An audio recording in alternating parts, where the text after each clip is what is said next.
Sunday afternoon, where would you rather be? How about the Boat Sport and Travel Show, 65th Annual Ford Boat Sport and Travel Show. I'm Brian Pointer, host of Indy Sports Show Live across all the Boat Sport and Travel Show platforms, YouTube, Facebook Live. We are doing this, we've been doing it all weekend. We're going to be back next weekend. As you know, Deer Turkey Waterfowl kicks off Thursday next week, Friday, Saturday, Sunday, show within a show. We are so excited. You're going to want to make sure you go to the online program where that's constantly updated with who we have. I'm just going to preview this. We have Chuck Adams that's going to be with us, sitting here with me, legendary archer. I don't even want to give away all of the stuff that we have to look forward to next weekend. But right now, in the here and now, we have one of my favorite people. He is a regular contributor to the Indiana Outdoor radio program, my good friend, the Buckeye sportsman himself, Dan Armitage. Great to have you. Brian, pleasure to be here. So, how many years have you been doing this show? 20. Yep. I remember coming in when it was in the other pavilion where you had to duck because we were up and it was in a pit. Okay, and you couldn't lift your rods straight up or you'd hit the roof. And it was one of my first shows out of town, and there used to be a bait store right across the street. And really cool old bait. Would it be Fall River Bait and Tackle? Fall Creek. Fall Creek Bait and Tackle. Went in there and said, whenever I travel around and do these shows, I go to the local bait store and say, what's a cool thing to use? What do you people use here for bait? What's a popular bait? Well, they had this whole bin full with lights on it, and it was crickets. And they go, we use crickets here. And I'm going, I have never used a cricket in my life. I said, but I got to do this kids program up here, and if crickets are what you guys use, I want to demonstrate crickets. And they said, okay. I said, they said, give me 100 crickets. I said, all right. So, but I don't have a container to put them in. So he gave me this cardboard thing that you twist it around and you line up the holes and you shake out a cricket, right? So I had this cardboard thing full of crickets. And I get up on the stage at the old pavilion for my kids show.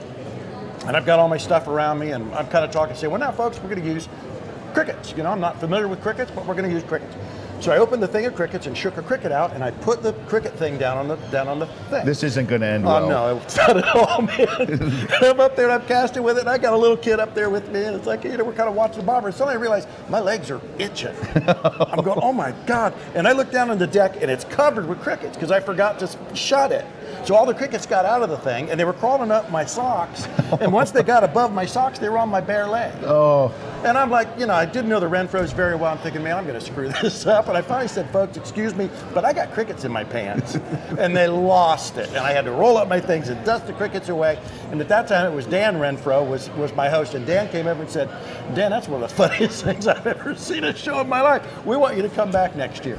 You know, the one thing that brings people to this show are the great people like you that teach and entertain.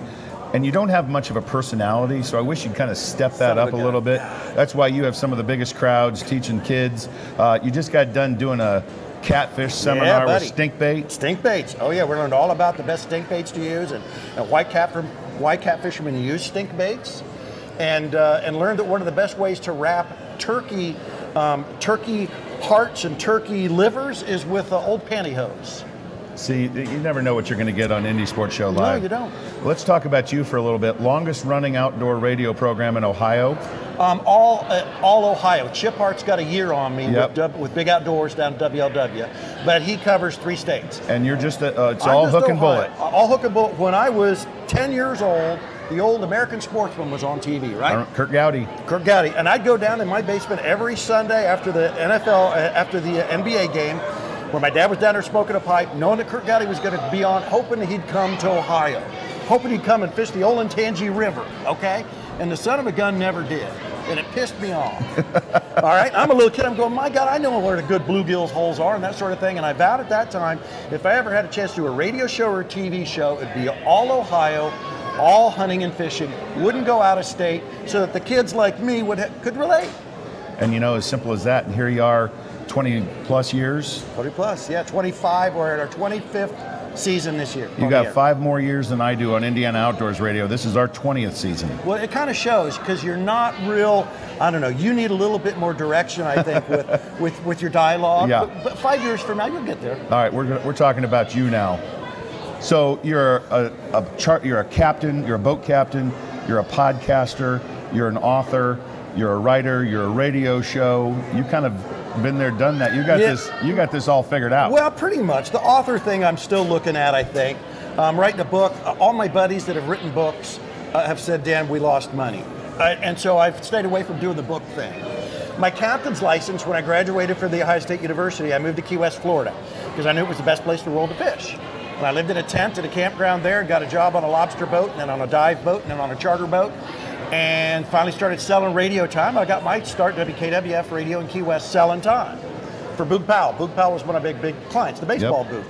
And he came to me once when I walked in and called on him. He said, Dan, I want to do a fishing show. I don't want to sponsor whatever the weather is anymore. I want to do a fishing show. I said, Boog, that'd be great.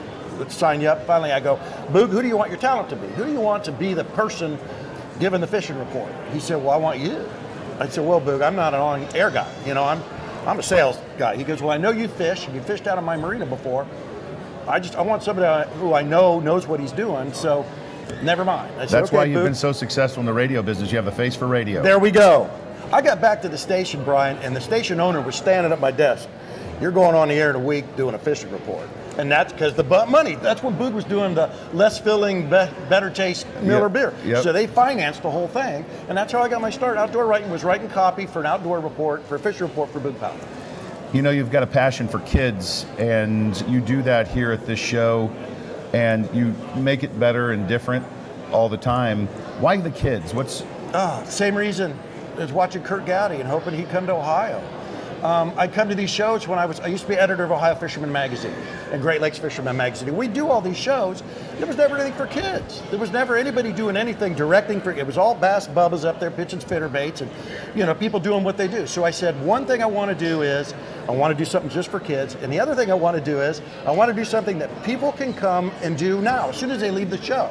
So what I did was no one was doing ice fishing. So I jumped up on the hog trough and did some measurements, went back and cut boards, marine plywood, to fit, drilled holes in it, called Grumpy Old Man Walter Matthau, with that movie was just out with Raquel Welch. Anyway. Stay focused. Oh, dude. And they gave me a copy of his outfit, and I got Jiffy to give me a drill, and I'd go up and I was doing ice fishing seminars and taking chipped ice and throwing it in the audience so that somebody could come and see my show, and I could say, go do this tomorrow in the middle of January. The other thing was for kids. It's like, I don't want the parents, you go sit in the back row. I want the kids right here. I get down at eye level with them. I remember trying to hand a worm to a little kid. The mom reached out and grabbed that and screamed and threw it away. She said, Daddy, don't touch that, it's filthy. That's when I decided that the parents have to sit in the back. Because the kids, they'll take it, and they love it. They respond to it, and the kids do. And there's I dress brightly, and I move around a lot and stuff. I got all these props, okay, to keep the kids' attention. World's biggest fishing hook, world's biggest lure, all that stuff. But there's rarely a show where I don't have an exhibitor come up afterwards and say, Dan, thank you for doing something for the future of what we all are here to do. There wouldn't be a sports show like this if there weren't kids that got into it, the Renfro boys 30 years ago, right? That's why I do it. I know how much it's meant to me to get involved in a sport that I'm still getting better at. I'm 65 this spring, all right? I'm going to be a better angler this year, just as I get experience. The guys who were playing basketball and football and baseball when I was in high school, I did a little bit of that, but they can't do it. They got to sit on the sidelines. They got to drink beer and watch it on TV now. I'm still on the field. Yep.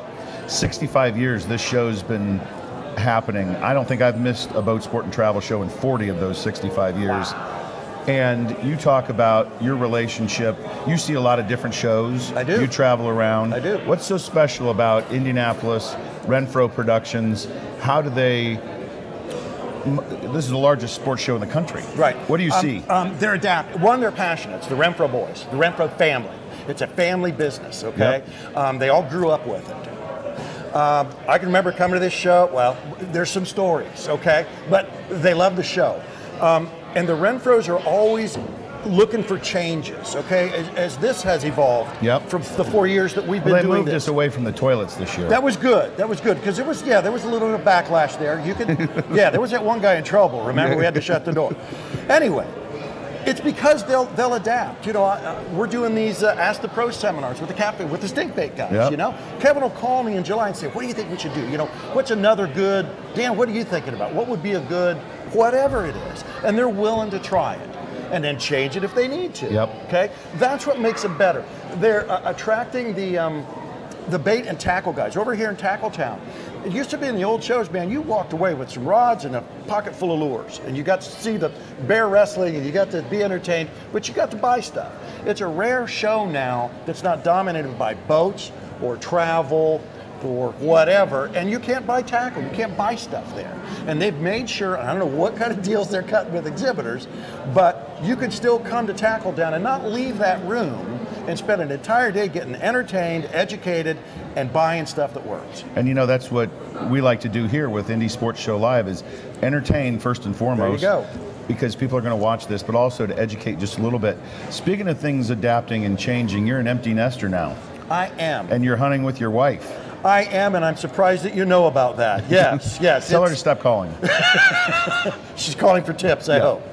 Yeah, it's been real different because for the past 18 years I've lived with a mom, and suddenly I'm living with a wife again. And she still looks good.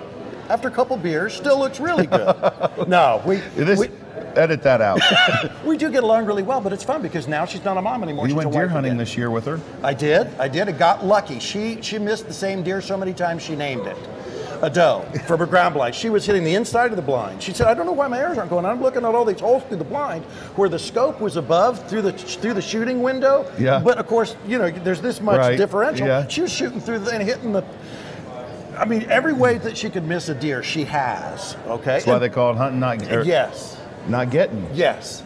Well, she got one finally, and it was really, finally she said, okay, I'm going to go out, this is my last time, what did she say, the something for the gain, for the output isn't worth the whatever. She was cold and tired. She goes, this is my last trip. I said, okay, and I took her, drove her down this drive and said, you know where the blind is? She went to her blind.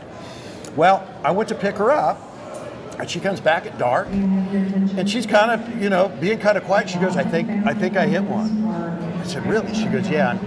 I think I might have hit one, and I wasn't sure which direction this was going to go, right? Because she's an animal lover. She said, well, look, let's go back to the cabin, and we'll look for it tomorrow, okay? Because it's dark. She goes, okay. I did not know which way this is going to go. So we had set up by the fire, had our martinis, played a little bit of slap and tickle, got to bed, got up in the morning. I woke up, and she's putting her stuff on. She's putting her camo on. I'm going, man, after, you know, usually it's a late morning, okay? Right. She goes, I want to go see if I hurt that deer. I said, all right, we'll get up. So we got up, and sure enough, I let her walk ahead of me through the woods so she'd learn how to, and she found the blood trail. I said, okay, you follow it, you know, and she followed it, you know, down through the snow and all this, and finally she goes, there she is. And we went and sat, and she was looking a little bit like you're looking at me, okay? And I wasn't sure whether and I said, you doing okay? She goes, I think I may throw up. I said, why don't you go over there and get the stuff out of the blind, and I'll dress the deer, and then we'll drive back down and get it. And she goes, okay. And she walks off. I'm thinking, oh man, how's this going to go? Met her back at the cabin. Oh, she had me take a couple pictures of her, which she said, I think I'm going to throw up. So I took a couple pictures of her, and she went up to the cabin. We met at the cabin later. She goes, you know, I don't know, man. And I'm going, no, we're good. And I said, here, look at your pictures. She took the camera, looked at the pictures in the bathroom, right? Got back in the truck, and I'm thinking, man, it's not good that she was in there, and she's upset. And she gets in the car, and we're driving down the lane to her deer, and I smell something. I go, wow, because after, you know, when you're scent free for 2 months, any little smell, man, you're going to pick up on it. And this is a sweet scent. And I go, I said, Maria, what's that scent? And she goes, hairspray. Could we go reshoot those photos? I love it. And I then knew that I was with a partner for life, that it was okay. Is there a future to this? You're going to continue? Yeah, we're going to stay married. Did she get the bug? She puts on a lot of weight. There may be some issues, but wow. No, but I Did didn't she know get the until bug? then. Yes. So now I have to buy her clothes. Okay. So I've got to buy her cool stuff now because she suddenly realized how neat my stuff was. Yeah. I get it. And now, as long as I keep buying her clothes that have to, like, now I'm buying her turkey clothes because turkey, it's a whole different camo. It's green instead of brown. But I knew in that moment that I was okay. When she was more worried about how she looked in the photos than she was about killing Lucky, I knew we were good. So charter boat or captain as well. That's a big part of what you do too. Not at all, Brian. It really isn't, but I'm glad you brought it up. I got that license because I found I'd had my hours living in Key West, working on the charter boat and the fishing boat that I had the 500 hours. Contacted a local magazine and said, would you like a story on how to become a captain by using these computer courses? And he said, sure. So I went in for 2 weeks, went in every night, took this this charter course, which was kind of a wink, wink, nod, nod. We've got all the tests. It's all rote memorization. So they pound you with all the questions that they think the Coast Guard's going to ask you, send you in literally, and in 2 hours, you've got it in your head, and within 4 hours, it's all forgotten. So what's left? What's something, with all the media that you have and other things, in the short time we have left, what's something about Dan Armitage we don't know? Oh man, I'm not competitive. Bass fishing, tournament fishing, I don't competitive fish. I just, I think it goes against why I got into the sport of fishing. What I didn't like about basketball, baseball, and football was that for me to win, someone had to lose. With fishing, it's just, I'm out there and I'm fishing, and it's something I can do for the rest of my life. And but people always say, well, Dan, why don't you cover tournaments? Dan, why aren't you fishing tournaments? It's not why I fish. I fish because I like to fish, and I like the places that fishing takes me. Yep.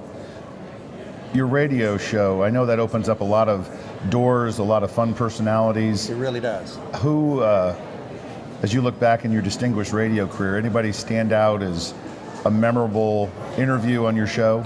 Yeah, I had a taxidermist on once. And that makes for great radio. Oh, it does. I had a ventriloquist is even worse. I had a friggin' ventriloquist on my show. The producer goes, what the hell are you doing? That's a ventriloquist. Turns out, I mean, for radio, a ventriloquist. I mean, you can't see his mouth whether it's moving. And the guy's wearing, turns out he was wearing a thing that turkey hunters wear, a veil. And he really even wasn't a ventriloquist because he was moving his mouth, but nobody could see it under the veil. You might try a mime next time for radio. So that would probably outdo the ventriloquist. Dan Armitage is truly one of the great legends that show up here at the Ford Boat Sport and Travel Show. You can catch him in Tackletown. Go online, see what his sessions are. Check out all of the great lineup of people we're going to have next weekend at the Deer Turkey Waterfowl Expo on Indy Sports Show Live. I'm Brian Pointer, your host. Don't want to go anywhere. We still got stuff going on. We're going to be back right after this.